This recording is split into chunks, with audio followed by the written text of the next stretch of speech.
نبی پاک صلی اللہ علیہ وسلم کا ارادہ نہیں تھا جنگ کا، حضور جنگ کے لیے نہیں نکلے تھے۔ قریش اس طرح کرتے تھے کہ مسلمانوں کے قافلے لوٹ لیتے تھے، لوٹ مار کرتے کرتے مدینے کی سرحد تک وہ آ جایا کرتے تھے۔ ایک قافلہ ابو سفیان لے کے جا رہے تھے تجارت کے لیے، تو اس میں سارے کافروں کا مال شامل تھا۔ ایک قافلہ جایا کرتا تھا، سارے اپنا اپنا مال شامل کر دیتے تھے۔ تو جو کہ یہ مسلمانوں کو ستاتے تھے، تو آج حضور علیہ السلام نے ارادہ کرم کیا کہ ان کے قافلے کو ہم نے بھی روکنا ہے، تاکہ ان کو اس بات کا احساس ہو کہ اس طرح نہیں کرنا چاہیے۔ اس قافلے کے لیے نبی پاک صلی اللہ تعالی علیہ وسلم نکلے، جنگ کا تو ارادہ ہی نہیں تھا۔ 313 لوگ حضور کے ساتھ تھے، اور سواریوں کی تعداد اس طرح کی تھی کہ بعض اوقات ایک سواری پر 3 لوگ سوار تھے، تو 2 آدمی سوار ہوتے تھے، تیسرا پیدل چلتا تھا۔ اور قربان جائیں، حضور علیہ السلام کی مساوات کا یہ عالم تھا کہ نبی پاک تھے، حضرت مولا علی تھے اور جناب زید تھے۔ 2 سوار ہوتے تھے، ایک پیدل چلتا تھا۔ جب 2 غلاموں کے سوار ہونے کی باری تھی، آقا کے پیدل چلنے کی باری تھی، تو حضرت علی نے اور جناب زید نے عرض کی، حضور آپ بیٹھ جائیں، ہم پیدل چلتے ہیں۔ تو حضور فرمانے لگے، نہ تمہارے اندر طاقت زیادہ ہے اور نہ تمہیں ثواب کی ضرورت زیادہ ہے۔ مجھے اللہ نے طاقت بھی زیادہ دی ہے اور میں ثواب سے بھی مستغنی نہیں ہوں، لہذا تم اگر پیدل چل سکتے ہو تو میں بھی پیدل چلوں گا میں بھی پیدل۔ یہ چیز مساوات پیدا کرتی ہے۔ حضور اس طرح جا رہے تھے۔ ابو سفیان بڑے تیز آدمی تھے، جب پتہ چلا نا کہ مسلمان حملے کے ارادے سے آ رہے ہیں، تو ایک بندہ جلدی سے دوڑایا، مکے جا کے بتاؤ تم سب کا مال میرے پاس ہے۔ تو مسلمانوں نے حملہ کر دیا ہے۔ خود اس طرح کیا کہ جس رستے سے وہ جا رہے تھے وہ رستہ بدل کے رستہ کوئی اور اختیار کر لیا۔ قافلہ بھی بچ کے نکل گیا۔ اہل عرب کا طریقہ تھا ایمرجنسی اعلان کرنے کا، ہمارے ہاں بھی طریقہ ہے بریکنگ نیوز، ہے نا جی، چور آ گیا، پھر وہ کئی دفعہ صحیح بھی آتا ہے تو لوگ یقین نہیں کرتے۔ ہر شے کی تو بریکنگ نیوز ہے، اور کھولیں تو بیچ میں سے کچھ بھی نہیں نکلتا، نیری نیوز بھی نہیں نکلتی، بریکنگ کیا نکلنی ہوتی ہے۔ اس لیے میں کہتا ہوں کہ میڈیا کی ہر بات کو تسلیم نہ کر لیا کریں، سوشل میڈیا پہ چلنے والی ہر خبر کو نہ مان لیا کریں۔ یہاں تو اتنا عجیب حال ہے، ہمارے ایک بزرگ عالم دین ہے، بیچارے پچھلے دنوں وضاحت دے رہے تھے، خود بیٹھ کے کہہ رہے تھے، میں زندہ ہوں بھائی، کسی نے میڈیا پہ خبر دے دی کہ میں فوت ہو گیا ہوں۔ وہ کہہ رہے تھے مہربانی کرو مجھے سونے دو، سارا دن ٹیلی فون آتے ہیں اور لوگ مجھے ہی فون کر کے میری تعزیت کا پوچھنے لگ جاتے ہیں۔ تو اس طرح نہ کریں، کیا صرف تھوڑا سا میڈیا چلانے کے لیے جھوٹ بولا جائے گا؟ بہرحال انہوں نے جو بندہ بھیجا تو بریکنگ نیوز کا وہاں بھی ایک طریقہ تھا، اونٹ کے کان ناک کاٹ دیتے تھے، اپنے کپڑے پھاڑ لیتے تھے۔ اب اونٹ بڑے زور سے چلاتا تھا، جب اس کا ناک کٹ جاتا تھا، اونٹ چلاتا تو لوگ گھروں سے نکل آتے۔ اب وہ جو بندہ ابو سفیان نے بھیجا تھا، اس نے جا کے اپنے اونٹ کے ناک کان کاٹ دیے، لوگ دوڑے باہر نکلے، پوچھا کیا ہوا، تو اس نے کہا نکلو تمہارا تو مال سارا لوٹنے لگے مسلمان۔ ابو سفیان بچ کے نکل گئے تھے، انہوں نے پیغام بھی دیا کہ میں بچ کے آ گیا ہوں، اب آنے کی ضرورت نہیں۔ لیکن انسان کو جو چیز سب سے زیادہ پستی میں لے جاتی ہے وہ اس کا تکبر ہوتا ہے۔ تو مینوں جاندا ہی نہیں، تجھے میرا پتہ ہی نہیں، یہ لے ڈوبتی ہے چیز لوگوں، انہیں بھی لے ڈوبی۔ انہوں نے کہا جی اب نہیں واپس جانا، اب چلو۔ 1000 کا لشکر، گانے بجانے والی عورتیں ساتھ، شراب کے مٹکے ساتھ، 10 اونٹ روز ذبح ہو رہے ہیں، سردار دعوتیں پکا رہے ہیں، گوشت بھونا جا رہا ہے۔ بدر میں پہنچ گئے، مسلمان بھی 313 پہنچ گئے۔ یہ ساری رات شرابیں پیتے، وہ ساری رات سجدے کرتے، یہ ناچ گانے سرور کی محفلیں سجتی اور وہ رسول پاک کی تقریر سنتے، حضور کے خطبات سے فیض یاب ہوتے۔ عمیر بن وہب کو بھیجا ابو جہل نے کہا پتہ کر کے آؤ بندے کتنے، اس نے جا کے کہا کہ 312 313 310 اتنے۔ کہنے لگا جنگ کیا کرنی ہے، ان کو سویرے اونٹوں کی پشتوں پہ باندھ کے لے جائیں گے، مکے جا کے دیکھیں گے کیا کرنا ہے، یہ تکبر ہے نا۔ تو عمیر بن وہب کہنے لگا ہیں 312 ہیں 313، میرے اندازے میں 310، لیکن ایک کا بھی واپس جانے کا ارادہ کوئی نہیں۔ میں نے جس کو بھی دیکھا ہے شہادت کی دعا مانگتے دیکھا ہے، ارادہ بڑا پکا لے کے آئے، شہادت ہے مطلوب و مقصود مومن، نہ مال غنیمت نہ کشور کشائی۔ نبی پاک صلی اللہ علیہ وسلم نے جب دیکھا نا کہ وہ تو جنگ کے لیے آن پہنچے ہیں اور ارادہ تو قافلے کا تھا، تو حضور نے صحابہ سے مشورہ کیا۔ نبی پاک علیہ الصلوۃ والسلام نے ہمیں بتایا ہے کہ چیزیں مسلط نہ کرو، ہم نہ اپنا مسلط کرتے ہیں۔ یعنی تراویح پڑھنے والا بندہ دوسروں کو بڑا گھورتا ہے کہ تو کیوں نہیں پڑھتا، بھئی تو پڑھ رہا ہے نا تو اللہ سے دعا کر یہ بھی پڑھے، لیکن اپنا مسلط نہ کر، دعوت دے، تبلیغ کر۔ نفل پڑھنے والا سب کو گناہ گار ہی سمجھنے لگ جاتا ہے، عصر کی پہلی 4 سنتے تو کیوں نہیں پڑھتا، تو کیوں؟ بھئی آپ مسلط کریں گے، آپ رائے دیں اور رائے دے کے سائڈ پہ ہو جائیں۔ مسلط کرنے کی تو اجازت نہیں، حضور کا تو حکم چل سکتا ہے نا، چلتا ہے نا، لیکن حضور نے بھی صحابہ سے پوچھا بھائی وہ تو لڑنے آ گئے ہیں، اب کیا کرنا ہے؟ تو حضرت صدیق اکبر کہنے لگے حضور کرنا وہ ہے جو آپ نے فرمانا ہے۔ حضرت عمر کہنے لگے حضور تلواروں کو تو زنگ لگ گیا ہے، اور جناب علی شیر خدا مرتضیٰ مشکل کشا غل عطا، مولا کائنات فرمانے لگے حضور علی اور تلوار یہ تو رشتہ ہی بڑا پرانا ہے، تیاری کریں۔ حضور کا خیال تھا کہ انصار بھی تو بولے نا، یہ تو سب مہاجرین بول رہے ہیں۔ انصار کو جب سمجھ آئی نا کہ اشارہ ہماری طرف ہے تو حضرت سعد بن عبادہ اٹھے، کہنے لگے حضور آپ کا اشارہ ہماری جانب ہے؟ فرمایا ہاں۔ کہا یا رسول اللہ صلی اللہ علیہ وسلم خشکی پہ بھی لڑیں گے اور دریا میں بھی لڑیں گے، حضور انسانوں سے بھی لڑیں گے اور آپ حکم دیں گے تو جنوں سے بھی لڑیں گے۔ وہ بیٹھے تو حضرت مقداد اٹھے اور کمال کر دی، کہنے لگے یا رسول اللہ آپ ہم سے ارادہ پوچھ رہے ہیں؟ ہم کوئی حضرت موسیٰ کی قوم ہے جو اپنے نبی سے کہہ دیں گے آپ لڑیں اور آپ کا خدا لڑے؟ سونیا ہم آپ کے ساتھ لڑیں گے اور آپ کے قدموں پہ جانیں بھی قربان کریں گے۔ نبی کا حکم ہو تو کود جائیں ہم سمندر میں اور جہاں کو محو کر دیں نعرہ اللہ اکبر میں۔ نہتے 313 بشر شوق شہادت میں نکل آئے تھے میدان میں، محمد کی قیادت میں نہ تیغ و تیر پہ تکیہ، نہ خنجر پہ نہ بھالے پر، بھروسہ ہے تو ایک سادی سی کالی کملی والے پر۔ نبی پاک صلی اللہ تعالیٰ علیہ وسلم نے جذبات سنے تو فرمایا چلو نہ چلیں، پر چھوٹے چھوٹے بچے واپس کر دو۔ ایک چھوٹے بچے تھے عمیر بن ابی وقاص، حضرت سعد بن ابی وقاص کے بھائی، زمین پہ لیٹ کے رونے لگے، سونے میں نے بھی جانا ہے۔ کمپیوٹر کے لیے نہیں رو رہے، موبائل کے لیے نہیں رو رہے، نئی سائیکل کے لیے نہیں، شہادت کے لیے۔ حضور میں لڑوں گا، اب مجھے لے کے تو چلیں۔ یا رسول اللہ میں طاقتور نکلوں گا، لے کے تو چلیں۔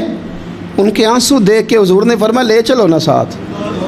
فطرت مسکرا رہی تھی۔ حضرت سعد بن عبادہ ایک دوسرے سے کہہ رہے تھے ہم سے لڑنے آیا ہے ابو جہل، جس قوم کے بچوں کی شجاعت کا یہ عالم ہے، اس قوم میں علی کا کیا حال ہوگا اور امیر حمزہ کا کیا عالم ہوگا۔ یہ ہمارے ساتھ مقابلہ کریں گے یہ لوگ؟ اور چھوٹے اتنے تھے حضرت عمیر کے تلوار اپنے ہاتھوں سے اپنے گلے میں نہیں لٹکا سکتے تھے، وہ بڑے بھائی نے لٹکائی۔ میدان میں نکلے، حضور علیہ الصلوۃ والسلام نے تقریر کی، فرمایا تمہیں پتہ ہے تم کس جنت کی جانب جا رہے ہو؟ وہ جنت ہے جس کی چوڑائی زمین آسمان کے برابر ہے۔ حضرت عمیر بن حمام انصاری ایک صحابی تھے، جب کریم نے فرمایا نا جنت کی چوڑائی، کسی چیز کی لمبائی زیادہ ہوتی ہے چوڑائی کم ہوتی ہے، جب فرمایا نا کہ چوڑائی زمین آسمان کے برابر ہے تو حضرت عمیر بولے، کہنے لگے واہ واہ واہ واہ واہ، کھجوریں کھا رہے تھے۔ حضور نے فرمایا تو بڑی واہ واہ کر رہا ہے، کہ سونیا اتنی جنت پیاری ہے تو ہم دور کیوں ہیں، یہ دینا ذرا تلوار۔ جلدی سے میدان میں نکلے، اللہ نے انہیں شہادت عطا فرمائی۔ رات ساری وہ مست رہے شراب کے نشے میں، اور حضور ساری رات مصلی پہ رہے، ساری رات دعائیں مانگی۔ اور پتہ کیا کہا؟ اے اللہ یہ میری کل کمائی تھی 313 جو میں لے کے آ گیا ہوں، اگر یہ ہلاک ہو گئے تو قیامت تک کون تیری عبادت کرے گا، ان کی مدد فرما۔ اور ایک رات پہلے صفیں بھی سیدھی کرائیں، بلکہ صفیں سیدھی کراتے حضرت سواد کے پیٹ پہ چھڑی لگ گئی تو انہوں نے کہا حضور بدلا دیں۔ حضور نے کپڑا ہٹایا تو انہوں نے وجود چومنا شروع کر دیا۔ حضور نے ہمیں سبق دیا کہ صفیں بھی سیدھی کرانی ہے اور دعائیں بھی کرانی ہیں، صف بھی سیدھی ہو مصلی بھی آباد ہو، دونوں کام کرنے، اور پھر توکل ہو، پھر تمہارا دل جمے کہ انشاءاللہ فتح اللہ مسلمانوں کو۔ دے گا. رونے نہ رویا کرو, معیشت کے, معاشرت کے, غریبی کے, تنگ دستی کے, فقیری کے رونے نہ رہو, اللہ کی مدد کو آواز دو. ہم نے وہ لوگ بھی دیکھے ہیں بیچارے جو نہ اسلامی معیشت پہ بات کرتے ہیں, نہ معاشرت پہ, نہ اخلاقیات پہ, اور جب بھی بات کریں گے کہیں گے حضور کو تو علم ہی کوئی نہیں تھا, قاری کچھ نہیں سکتے تھے, مجبور محض تھے معاذ اللہ. یہ تقریریں کریں گے. یہ مسلم شریف کی حدیث ہے, کوئی اختلاف والی بات نہیں, پر بعض اوقات نا دل کو تکلیف ہوتی ہے کہ یار اس طرح کی باتیں کیوں کرتے ہو. یہ مسلم ہے. حضرت انس بن مالک فرماتے ہیں ایک رات پہلے حضور نے چھڑی پکڑی اور میدان بدر میں جا کے فرمایا, لکیر کھینچ کے فرمایا یہاں ابو جہل مرے گا, یہاں عتبہ مرے گا, یہاں شیبہ, یہاں ولید مرے گا. حضور نے لکیریں کھینچی. فرماتے ہیں باقی لوگ جنگ لڑ رہے تھے اور میں چپ کے لکیریں بھی دیکھ رہا تھا کہ حضور نے لگائی تھی. فرماتے ہیں اللہ کی عزت کی قسم کوئی کافر 1 انچ بھی ادھر ادھر نہیں ہوا, جہاں نبی پاک نے لکیر لگا دی تھی وہیں مرا ہے. یہ شان اللہ نے حضور کو دی ہے, حضور کے علم مبارک کا یہ کمال ہے. نہ اس طرح کی باتیں کریں جس سے امت تقسیم ہو. سویرے جنگ شروع ہوئی, صبح 3 کافر میدان میں نکلے, عتبہ, شیبہ اور ولید. 3 انصاری مسلمانوں کی جانب سے مقابلے میں نکلے, لیکن وہ تکبر جو ہوتا ہے نا وہ جان چھوڑتا نہیں. تو ولید کہنے لگا, عتبہ شیبہ کہنے لگے ہم نے نہیں ان سے لڑنا, یہ تو ہمارے پائے کے ہی نہیں, کوئی قریش میں سے بھیجو, قریش میں سے. آپ نے کون سا ناراض ہونا ہے, ویسے چودھریوں کے بچے, سیٹھوں کے بچے کچھ بھی نہیں کر پاتے, کیونکہ ساری زندگی لوگ چودھری صاحب کہہ کے دماغ ہی نہیں ٹھیک ہونے دیتے, وہ رہ جاتا ہے کام سے ہی. میرے حضرت صاحب فرمایا کرتے تھے, میرے استاد جی, کسی گھر میں علم چلا جائے تو کئی دفعہ نکل آتا ہے, لیکن کسی گھر میں پیری مریدی چلی جائے وہ نہیں نکلتی, کیونکہ پیر کا بیٹا جس طرح کا بھی ہو لوگ پیر مان ہی لیتے ہیں. اور اسی طرح کسی گھر میں چودراہٹ چلی جائے تو وہ بھی باہر نہیں آتی. بچوں کو لوگ چودھری کہہ دیتے ہیں, وہ اس بیچارے کا بھی دماغ خراب ہوتا ہے, کچھ کر ہی نہیں پاتا. یہ چودراہٹ ہر جگہ مصیبت کھڑی کرتی ہے اللہ ماشاء اللہ. ولید کہنے لگا ہم نے نہیں لڑنا, یہ ہمارے پائے کے بندے پہ جو انصاریوں سے لڑے. تو فطرت مسکرا کے کہہ رہی تھی لگتا ہے تمہارا جلدی مرنے کا ارادہ ہے. ٹھیک ہے, پھر نبی کریم نے فرمایا ٹھیک ہو گیا, چلو. ابو عبیدہ بن جراح اٹھے, حضرت عبیدہ اٹھے. حضور نے فرمایا اب اللہ کا شہر امیر حمزہ اٹھے, حضرت امیر حمزہ اٹھے. تیسرے نمبر پہ حضور نے فرمایا یا علی کم, علی اٹھنا جار, ذرا نکلنا میدان میں. دیواریں ہلتی رہتی ہیں اور در کانپ جاتا ہے, علی کا نام سن کے اب بھی خیبر کانپ جاتا ہے. حضرت علی شیر خدا رضی اللہ تعالیٰ عنہ. مولا کائنات اٹھے, حضرت امیر حمزہ اٹھے, حضرت عبیدہ اٹھے. عتبہ کے مقابلے میں گئے, حضرت امیر حمزہ قتل کیا اپنے دشمن کو.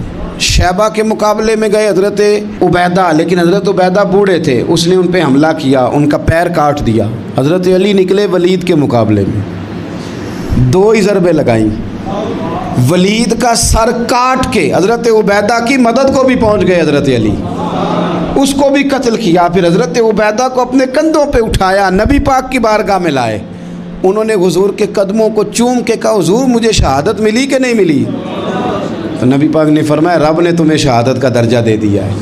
اب میدان میں جہاد شروع ہوا, لڑائی شروع ہوئی, لوگ نکلے. حضرت زبیر بن عوام بھی برچھی لے کے. ایک کافر نکلا, آس اس کا نام تھا, وہ سارا لوہے کا لباس پہن کے آ گیا, صرف آنکھیں نظر آ رہی, بڑے مسلمانوں کو زخمی کر رہا تھا. اب کیسے لڑیں اس کے خلاف؟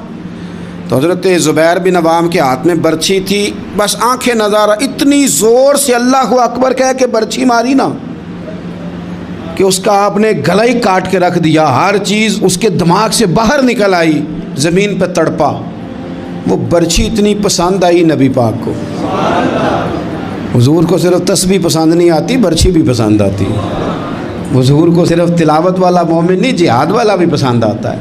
اصل پتہ مسئلہ کیا ہے کہ مسلمان نا ایک چیز دیتے ہیں پھر اسی کا شکار اور دوسری کو چھوڑ دیتے ہیں. دین ہمہ پہلو ہے, آپ سجدے کی بات بھی کریں, جہاد کی بھی کریں, دونوں دین ہیں. اور یہ یاد رکھیں کہ اسی سے مسلمان مضبوط ہوتا ہے. حضور کو برچھی اتنی پسند آئی کہ آپ کو بخاری میں ملے گا, نبی پاک نے برچھی لے کے بطور یادگار کے اپنے پاس رکھ لی. پھر وہ برچی حضرت صدیق اکبر کے پاس رہی، پھر وہ برچی حضرت عمر کے پاس رہی، پھر حضرت عثمان کے پاس رہی، پھر مولا علی کے پاس رہی۔ میں ان لوگوں کو کیا کہوں جنہوں نے مکے مدینے میں نبی پاک کی یادیں مٹا دی ہیں۔ سونے نے تو صحابہ کی یادگار تلواریں بھی سنبھال کے رکھی، اور تم نے حضور نے جس کنویں سے پانی پیا تھا وہ کنواں ختم کر دیا، تم نے جہاں حضور نے غسل کیا تھا وہ جگہ ختم کر دی۔ کیا بات کرتے ہو صاحب، وہ جگہیں تو ہمارے لیے چومنے کے لائق تھیں اور آنے والی نسل کو وہاں عقیدت کے پھول برسانے تھے۔ تم نے کیا سلوک کیا؟ جنگ آگے بڑھی، تلواریں چمکیں، 2 چھوٹے بچے، او نوجوانوں خدا را واپس لوٹو اپنے دین کی طرف، 2 چھوٹے بچے، اور یہ اس طرح کے لفظ ہیں، مجھے کہہ لینے دو وہ دیسی تھے، مجھے کہہ لینے دو پینڈو تھے۔ وہ 2 بچے آ کے حضرت عبد الرحمن ابن عوف سے پوچھتے ہیں، کہتے ہیں چاچا جی ابو جہل کدھر ہے؟ یہ لفظ ہیں حدیث میں، چاچا جی، چاچو کدھر ہے ابو جہل؟ تو کہتے ہیں میں نے ہاسکے کا پتر، تم نے کیا کہنا ہے؟